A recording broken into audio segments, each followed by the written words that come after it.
Today we have the 2016 Mercedes-Benz GLC. This vehicle has done just under 76,000 miles.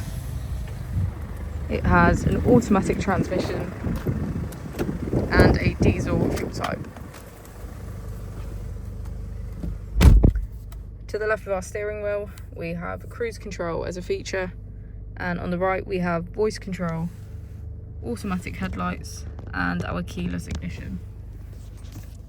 On our screen we can access our vehicle settings, smartphone integration, media, radio, and navigation.